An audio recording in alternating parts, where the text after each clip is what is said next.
a fait, on a récupéré du gravier, on l'a tamisé avec ce super tamis fait maison, hein, donc super fin quoi. Ouais, c'est du 0,5. Ouais, 0,5 ouais. Ce qui préconise de toute façon sur la boîte. C'est pareil, ouais, c'est ça. Alors on l'a placé bien comme il faut. Le courant est nickel, donc on voit que ça réagit bien, ça court bien.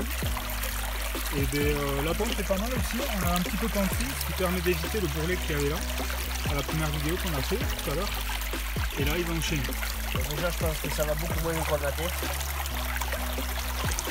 Après franchement là le débit il est pas mal. Non, il est bien. On voit qu'au niveau des bitonniaux quand même ça fait pas de gros mouvements. Alors, vous voyez quand on tamise super fin, bon, ça se voit pas bien sûr, mais nous on le voit bien, ça tournoie super bien. Donc il faut vraiment que ce soit très très fin, sinon on bloque les trous et ce qui est gênant c'est ça. C'est ces cailloux là. Ça on le voit bien. Si on regarde bien le détail, c'est complètement bouché, ça bouge plus. Après là où il faut faire attention, je suis en train de voir que la rampe elle soit vraiment bien droite parce que quand tu mets du sable à droite ou à gauche, j'ai l'impression qu'il y a un concentré de sable qui va vers là.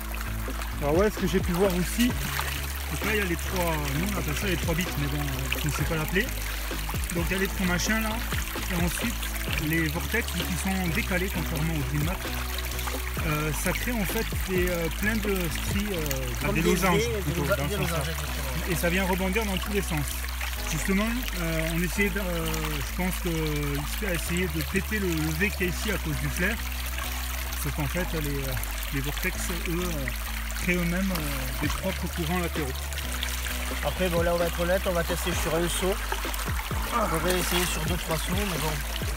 Là déjà pour le moment ça travaille déjà mieux que si on tamise on va dire au-dessus des 0,5, c'est pas la peine. Il faut vraiment tamiser en 0,5 voire moins.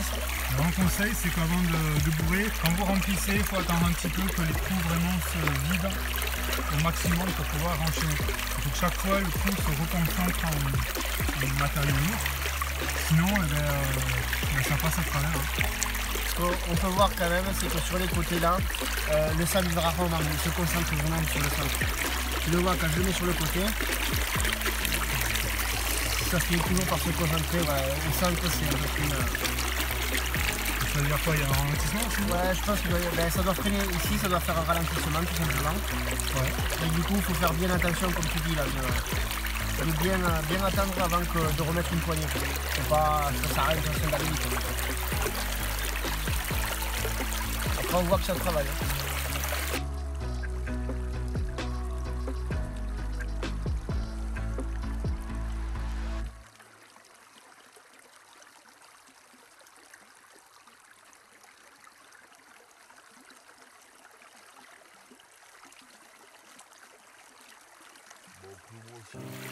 Pareil que Lionel, le design après me plaît pas forcément, j'aime pas forcément ces vortex là surtout séparés, mais ça a l'air de, pour le moment ça travaille quoi, hein, ça a pas l'air de, on va voir après alors qu'il y aura à l'intérieur. L'essentiel c'est que les graviers dans les trous, c'est comme des riffs, il faut que ça bouge, si ça bouge pas, il faut nettoyer. Au fond dessous il y avait 1 litre de sable. Ouais, là c'est un truc de maçon, là c'était le mien, c'était à peu près jusque là. À mon avis, la plupart on va se placer justement sur le début de la rampe. Je vais faire doucement quand même, pour laisser le temps de travailler.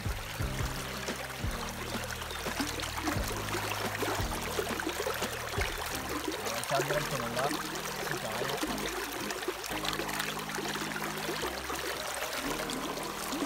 Le levé marche bien.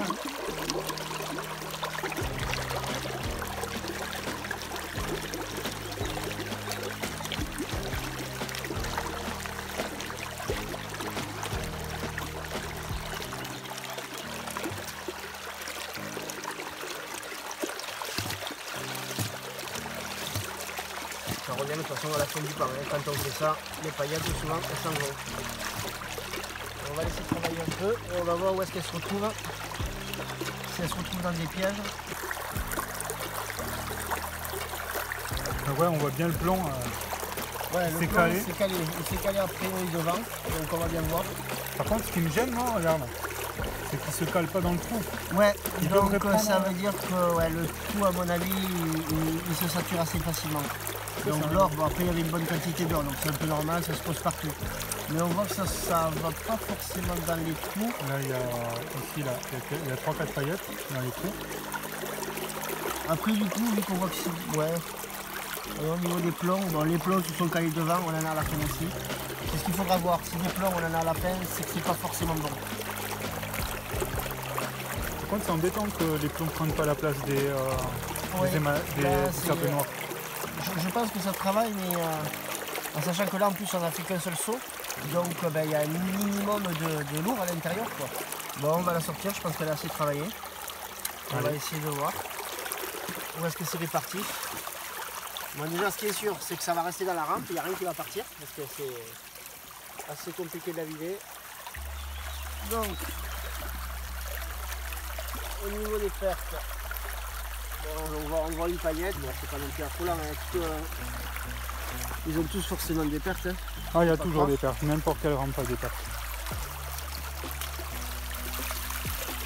Alors, ce qui serait embêtant, c'est de voir les plus grosses.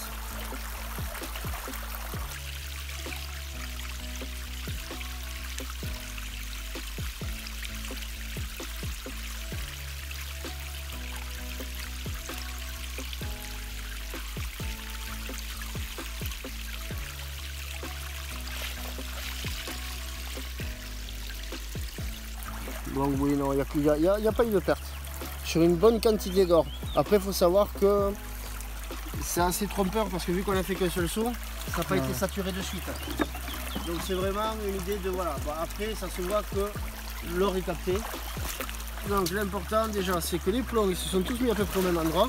Mais c'est vrai que si on regarde bien, le lourd, le plomb, il reste sur les rifles du centre. Donc comme je disais, ça reste concentré vers le centre. Et après au niveau des paillettes, là on en voit quelques-unes, c'est bon, elles se sont calées dedans.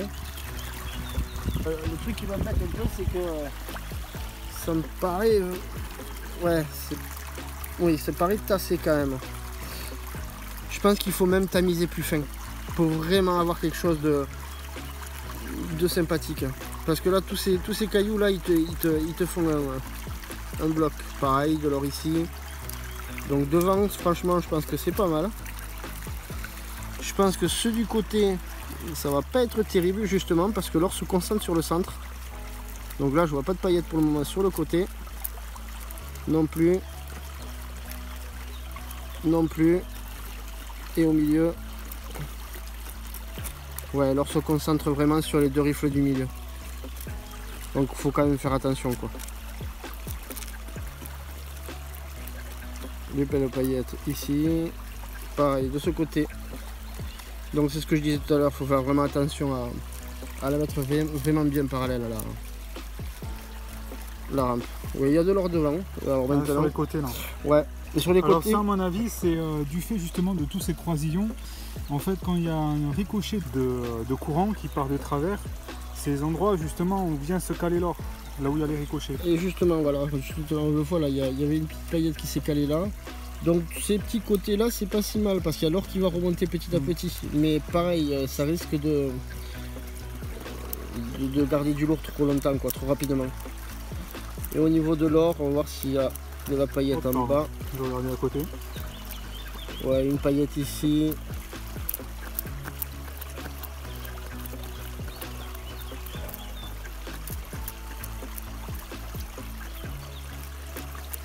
Bon, on va dire qu'il y a au moins 70% qui est resté devant. Dans les 4 premières. L'or c'est réparti ici. C'est pas mal. Franchement c'est pas mal, mais après voilà, ce qui est embêtant c'est qu'on a fait qu'un seul saut. On la retestera peut-être un peu plus. Mais après voilà, c'est pas un mauvais produit. Pour moi c'est pas un produit d'orpailleur, c'est un produit d'apprentissage. C'est quelqu'un qui va apprendre l'orpaillage, qui va vider son Suisse tous les sauts et qui va s'amuser quoi. C'est quand même un bon petit jouet et c'est efficace pour attraper l'or. On le voit que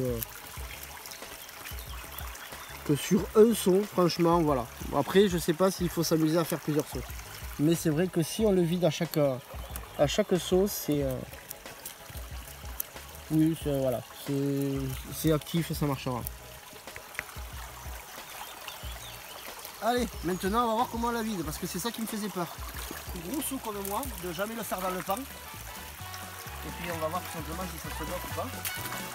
Et les éclaboussures que ça fait. Ah, ça rebondit pas mal. Hein.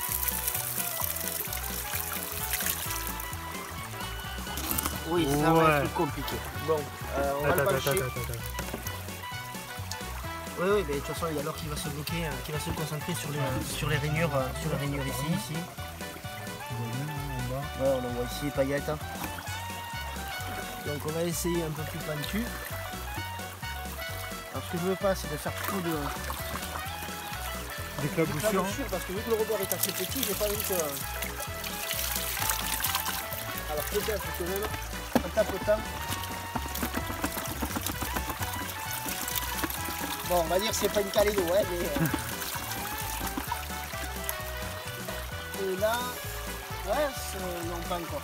Alors, je pense qu'en fait, il vaut mieux remplir ton seau au taquet d'eau. Et après tu nettoies avec l'eau.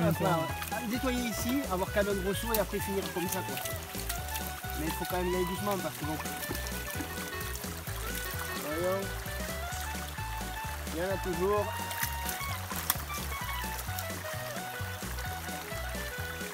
Bon, on le voit, même là, en balançant 50 fois, on se retrouve quand même encore à avoir du sable un peu partout. C'est fin, je sais pas s'il y a de l'or. Petit reste. Il y a un petit reste. Ouais. Bon, ça va se vider, hein, comme ça. Et voyons peut-être à l'envers du coup. Non, c'est pareil parce que vu qu'ils sont inversés, ça reviendra exactement même. Bon, faire comme ça, franchement, c'est pas bon, hein, parce que l'éclaboussure peut renvoyer une petite paillette quelque part. Alors que dans le seau. Ailleurs que dans le seau. Il faut savoir que j'ai un gros seau. Si on fait avec un seau basique, on se retrouve. Voilà, le pencher à 90, ça devient fin. Ça devient risqué, quoi. Faut faire, comme tu dis, tu remplis ton seau d'eau et ensuite tu fais doucement jusqu'à et en tapotant. Voilà. Bon. Ben voilà. Au niveau du test, je pense qu'on peut pas faire plus à part faire plus de sauts, mais ça on se le fera une prochaine fois, quoi. Ouais. Bon, allez, à plus. Ciao. Donc du coup je me suis mis sur leur site internet pour voir un peu comment ils préconisaient pour l'utilisation, donc pour voir si on a tout bien fait. Bon, je l'avais déjà lu, donc je vais un peu commenter, on va dire. Alors ils parlent des 40 vortex. Donc déjà au niveau des vortex, bon, ils sont pas mal, ils restent plutôt actifs. Mais je pense qu'il faut tamiser très très fin. Le 0,5 c'est bien, on peut même faire plus petit. Le problème qu'on retrouve ici, c'est que la masse se compacte assez facilement dans les trous. Comparé au vrai Dream Mat par exemple, ça se fait beaucoup moins, quoi. Ça travaille beaucoup plus et le lourd est remplacé directement dans le creux. Donc après il parle du flow control. Donc franchement ça a une efficacité. Le problème c'est que sur cette rampe ça n'a pas d'intérêt du tout, du moment que quand on se retrouve, comme vous le verrez tout à l'heure en vidéo, on se retrouve avec des sortes de losanges un peu partout, dû au courant et dû surtout à la forme des vortex qu'il y a. Donc du coup en fait ça canalise l'eau et ça l'envoie, on va dire, régulièrement à partir de ce point là. Donc ça marche, c'est efficace. Mais vu que le travail à l'arrière de l'eau est différent, ça n'a pas d'utilité sur ce tapis là pour moi. Ensuite il parle donc de ces 3 lames verticales. Il stabilise et accélère le flux d'eau. Donc non, ça n'accélère pas du tout le flux d'eau, c'est pas possible vu que ça le freine à cet endroit là. Mais par contre ça le rend stable. Ensuite c'est cette personne qui aurait apparemment designé le produit.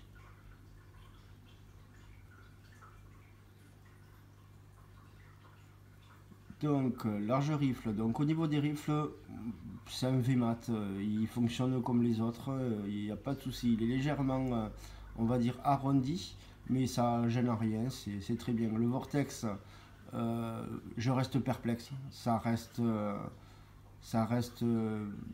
va dire, beaucoup moins performant quand même que le Dream Mat. Même si le Dream Mat, j'en suis pas fan non plus. Je préfère la vraie rifle longue, droite, un peu, c'est simple, comme la Calédonienne, ou alors la plupart des tapis qu'on avait à l'époque, on va dire. Le flow control, ça peut avoir une utilité, c'est pas non plus quelque chose qui va changer la vie à l'orpaillage. Par contre, c'est pas trop utile par rapport au rifle qu'il y a derrière. Alors ça, à mon avis, c'est juste pour tenir pour le sac, tout simplement, mais parce que c'est minuscule en fait, on peut passer que 3 doigts, donc c'est pas une poignée. Le lock system, je sais pas à quoi ça peut servir encore, alors peut-être qu'ils vont sortir quelque chose. Ultra léger, ça c'est sûr. Les UV, ça on verra. Au niveau des chocs, ça a l'air assez solide, même si elle est plutôt molle comme rampe, on peut la tordre facilement, mais ça reste quand même de la qualité, on va le dire, hein, la couleur, la qualité. Moi j'ai trouvé ça, les finitions, que c'était quand même pas mal. Les 2 ans de garantie, bon mais ça c'est bien. La couleur, comme on a dit, franchement je trouve que c'est une bonne couleur, ça pète bien, on voit bien l'or, il n'y a pas de problème. Donc en fait, ouais, si j'avais un avis à donner, pour moi c'est pas une rampe pour orpailleur aguerri, façon de parler. Elle est difficile à vider, c'est une rampe que j'achèterai à mon fils en fonction du prix, quoi. Voilà, c'est ça. Il faudrait qu'il la vide tous les seaux et voilà, après il va s'amuser avec. C'est quelque chose de cohérent. C'est pas quelque chose de, c'est pas innovant, quoi. Voilà, c'est pas innovant et on trouve beaucoup mieux sur le marché. Mais on va dire à ce prix là, bon, mais on peut s'amuser, voilà, ça va pas plus loin. Mais voilà, le résultat est là, ça capte l'or au moins sur le premier saut, donc quitte à vider tous les sauts pour s'amuser, ça peut être sympathique.